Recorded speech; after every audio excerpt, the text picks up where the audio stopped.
God is spirit. And if you think that anything in the Bible is physical, or somebody teaches you that, beloveds, you can take the Bible and put it in the dustbin, because it's going to mean nothing to you. Now, those who are chosen, like yourselves, we have been chosen to be this light, and for God to give us the understanding to understand these things spiritually. So I just want to start with Genesis 1, beloveds. And then we're going to go through a few things, and then we're going to continue. Every service we're going to continue until everybody understands how the Bible works, what the main purpose, why God gave us the Bible. Now, many people say, no, but the Bible is written by physical people. Of course it's written by physical people, beloveds. It had to be written by physical people. But within those physical people, there were light. There is light. Because the Bible is rewritten all the time, because you are the epistle that is written on the flesh tables of your heart. Because you read the Bible, but you know what is written, the codes of the Bible, what the meaning of the Bible is. Now many people say that the Bible is written physically, and you must transform it into a spiritual way of understanding. It's not. It's a spiritual book that you read spiritually and you live spiritually. Because when we take from the beginning in Genesis 1, beloveds, in the beginning, God made the heaven and the earth. And darkness was upon the face of the deep. What darkness was that? That was the darkness within us. There was always darkness, because you're born in darkness.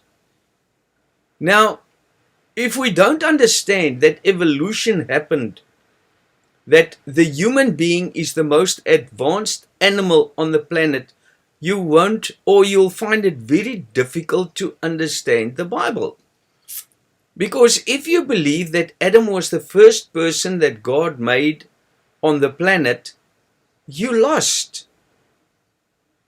So that's why I just want to show us, and everybody, even those who are not in the church and not spiritually developed, those who haven't seen any light yet, that in the beginning God made the heaven and the earth. And God said, let there be light. Now many people don't understand, many people, as I asked on Facebook and all the social media and in my videos, and then the people say, no, that's godly understanding. Yes, that's true. And then when we were in a dogmatic religion, you ask, what is that light? You say, no, that is the light that's made in man. Now, then I say, what man? Then they say, Adam. Then I say, no, Adam wasn't formed yet. Adam came on the 6th day only. So it's still the animal. Adam is man. He's made in God's image. So there was an animal, the human being, wherein God made light. He created an earth where he can sow upon. He created light of understanding to know that we are not the only things on this planet. There is something greater than us. We have a creator. That's why God had to give us light. Now many other people say, no, that's the sun. So it was not the sun. Some said, okay, it's godly realization, which it is. So if it is God realization and light and understanding, how can God realization shine on the physical earth? So if God made the earth, in the beginning God made the earth, and he said, let there be light, and that light, according to the people I spoke to, said it's godly understanding, Godly understanding can't shine on a physical earth. So it couldn't have been a physical earth he was referring to in Genesis 1 either. You see? So that light is the light of understanding. And those who said it was the sun or light to shine upon the earth, then we say, no. God made the sun and the moon and the stars on the fourth day only. And God didn't make other planets. Remember that.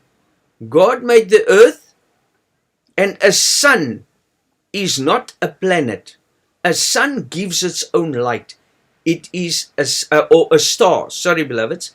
He made the sun, moon, and the stars. So the one star, but he made many other stars. So what are those stars? Because it's all suns. You can go Google it. A star gives its own light. It is a sun. We have a sun in our solar system. So that is what a sun is, a star is. It's a sun. He didn't make any other planets. So if we go strictly according to Genesis 1, there's only one planet in the universe. And it's not. So physically, it doesn't make sense. So then, beloveds, God divided on the second day. He separated the waters from the waters, and he placed a firmament between the waters and the waters. Now let's assume that the waters above is the clouds and the waters below is the sea. So he separated the waters from the waters. And he placed a firmament between the waters and the waters to separate the waters from the waters. And he named the firmament heaven. So now heaven is under the clouds. And everybody in more dogmatic religions believe heaven is above there. So that proves to us there was 4 days, day and night, before God made the sun. And then heaven he placed between the waters and the waters on the second day. And he named the firmament heaven. And then, beloved, I'm going to read it to you. The 7th verse, Genesis 1, and God made the firmament and divided the waters which were under the firmament from the waters which were above the firmament. And it was so. And God called the firmament heaven. And then the 16th verse, and God made 2 great lights, the greater light to rule the day, and the lesser light to rule the night. He made the stars also. And God set them in the firmament, beloveds. Where's the firmament? Between the waters and the waters. And on the 4th day, God made the sun, moon, stars, and he placed it in the firmament. In other words, if we had to take it physically, then the sun, moon, and stars must be under the clouds. You see? That's according to scriptures, not according to us. That's according to the Bible. So, and God set them in the firmament of the heaven to give light upon the earth. So, what is that light? And what are those stars? That I make very clear in my books. The stars, we are the stars in God's heavens. The same as the Bethlehem star. We follow that star to the crib, or to Bethlehem, or to where Jesus is born. So, and on the 6th day, so God created man in his own image. In the image of God created he him. Male and female created he them. So what is God's image, beloved? God's image, 1 John 1:5. God is light. Hosea 11:9. For I am God, and not man, the Holy One in the midst of thee. God is spirit. In John 1, God is the Word. In the beginning was the Word was with God, and the Word was God. 1 John 4, God is love. John 4, 24. God is spirit and he wants to be served in spirit and in truth. So God is spirit. So when we read Genesis 1, so God created man in his own image. In the image of God created he him. So if Adam is created into God's image, how can he be a physical person? He can't be, beloveds. He is spirit. Because where man gets divided or separated from the spiritual understanding, they don't understand that the Bible doesn't mention the physical animal mentioned in the Bible. Because we are animal, we evolved from animals, and we are born in darkness. Because we never had this light. So that's why God had to form an earth within us for the sower to sow upon. And then the light divided, separate the waters from the waters, and then everything started forming from there. So out of that earth, he made man. And that man is created to God's image. Now, many people can still be confused and say, no, but we still don't understand. Let us have a look at the snake. Ask the priest. That's what convinced him to become spiritually enlightened. They said, how can a snake speak? A snake can't speak, beloveds. So that shows you that the snake and the dragon, that is the evil and darkness within us. That is the devil that keeps us in the darkness. And the tree of knowledge, good and evil. How can there be a tree of knowledge, good and evil? What kind of tree is that? When you eat of that tree, you gain knowledge of good and evil. So when somebody teaches you something, you gain knowledge. So we eat of the trees. You are the trees. God says, if the tree doesn't bear fruit, he'll take the axe and cut it by the root. So we are the trees. The trees have to bear fruit. And now, I can be a tree of knowledge, or I can be a tree of life. If I give you knowledge, I can give you evil knowledge. I can tell you, listen, that brother, he was in prison. Or that sister, she did this wrong. And that brother did that wrong. Now you gain knowledge of good and evil. And I can use that to my own detriment. I can use it to my own demise. Because if somebody tells me something bad about my brothers and sisters, now that brother or sister is a tree of knowledge, good and evil. But what do I do with it? Beloved, if I know that my brother or sister or somebody has a weakness, what do I do with it? What did the Samaritan do? He put the bandages on first. He didn't see it, isn't it? And he says the body is the weak parts of the body must be covered. So in other words, when you know that your brother and sister have weaknesses, you cover them. You talk good about them. And that's when you eat of the tree of knowledge, but you change it into the tree of life. Because you don't take that, and now I don't want to know that brother or sister anymore. Now I protect them. I cover them. Because now you know that when somebody's going to find that out and they start talking about it, that brother or sister is going to leave us. Because they have too much flesh. And they have weaknesses. And that's when it becomes the tree of life. When you eat, no matter what you eat, you turn it into something good. That is when you eat of the tree of life. So when we return, let's return to the topic, beloveds. So the tree of knowledge, good and evil, couldn't have been a physical tree. It's a spiritual tree. So now the snake couldn't speak. And he said to the snake, from now on, you'll sail and you'll live off the dust of the earth. What snake lives off dust, beloveds? Nothing lives off dust. But what is dust? Dust is sin. Because that's the earth. It's the same with Jesus when he went to the man that was blind. He took his earth, he took the dust of the earth and he made clay. Because the earth is of the human thoughts and understanding. We have to get rid of the earth. We have to get a new heaven and a new earth. We have to ascend above the earth. Because the earth is my fleshly understanding.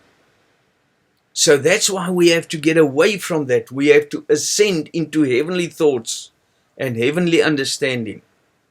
What snake lives off dust? Because the snake, beloved, is the dragon. And if I'm a snake, I live off skinnering. Talking bad about brothers and sisters. Talking bad about the priest and the deacons and the beloveds.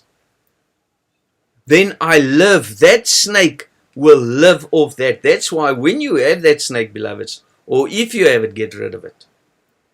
Because that lives off dust. It lives off sin. It lives off darkness.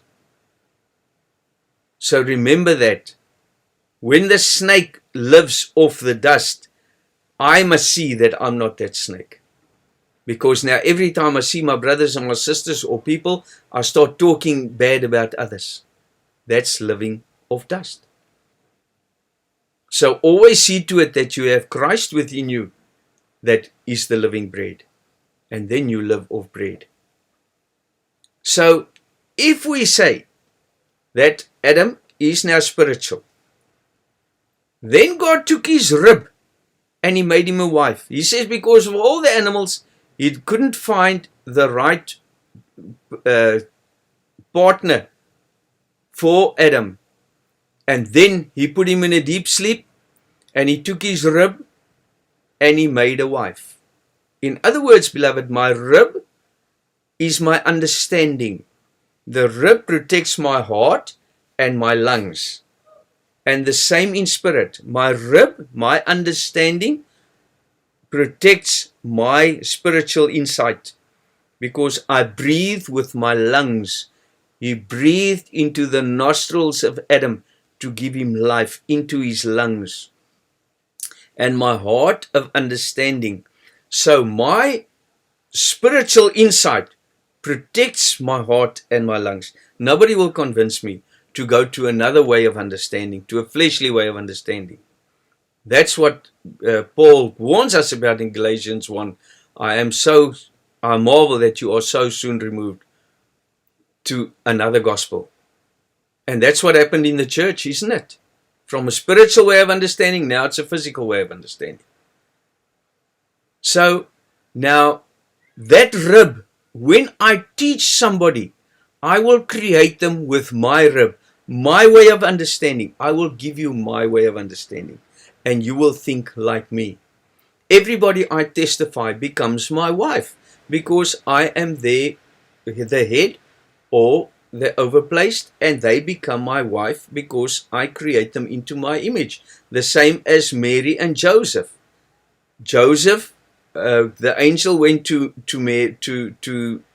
Mary, and he brought forth the seed, and the child was formed within her.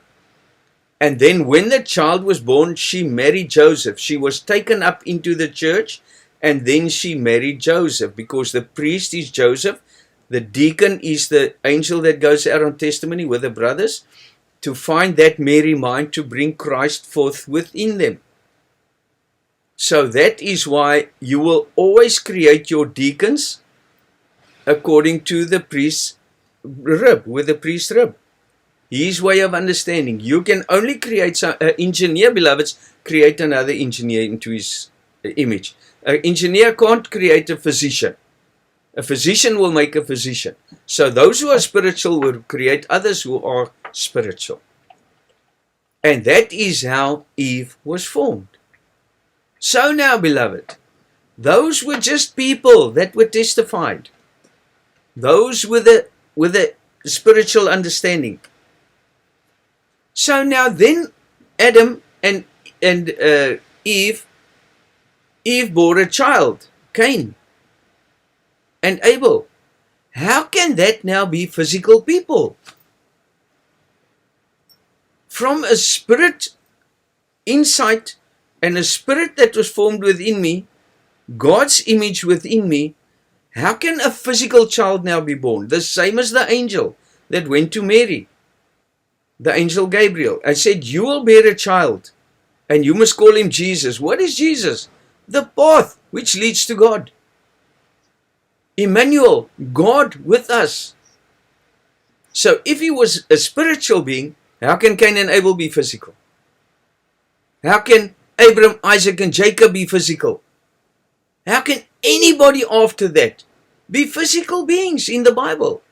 Because they come forth from Adam and Eve and Cain and Abel. And then came Seth, the replacement.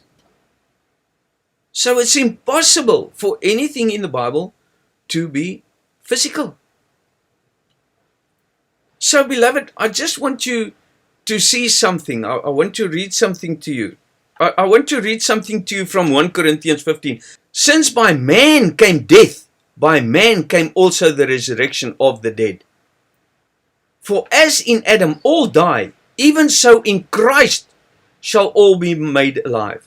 But every man in his own order. So by Adam comes death. By Adam comes the realization that we are dead, beloved. Because without the law, without Adam, without eating the tree of knowledge, you won't know anything without the tree of knowledge, will you? You won't, because you don't have that information. So when you learn from somebody, you gain that light. So I just want to continue with this. We're going to have to work on this for a few services, beloved. How are the dead raised up? And with what body do they come? Thou fool, that which thou sowest is not quickened, except it dies. And that which thou sowest not the body that shall be, but a bare grain. It may chance of wheat or of some other grain. So in other words, we sow a word. We just sow a word. And that seed will receive a body. And that's why people say, no, Jesus was born of Mary. It's not. It wasn't a body. There had to be a seed that is sown within me. And then God gives it a body. Because that seed dies. Why does it have to die? Because if it stays a seed, I still have that knowledge, isn't it? I know about it. But now I must live it. I mustn't make it file it. I must start living it, because the seed will show me how to overcome. The seed will show me how to die. And that is what Christ is. Christ is the path which is now sown within me. I understand the path. And the path, Christ, is the path of dying. The path of the cross. But let me show you, beloved, what I want to get in, if possible, in this service. There is a natural body and there is a spiritual body. And so it is written, the first man, Adam, was made a living soul, and the last Adam was made a quickening spirit. Howbeit that was not first which is spiritual, but that which is natural, and after that which is spiritual. The first man is of the earth, earthy. The second man is the Lord from heaven. Now that is where we're going to start our next service, beloveds. To just get this thing with Adam and Eve and Jesus in a better context and better understanding. Thank you very much, beloved. God bless you.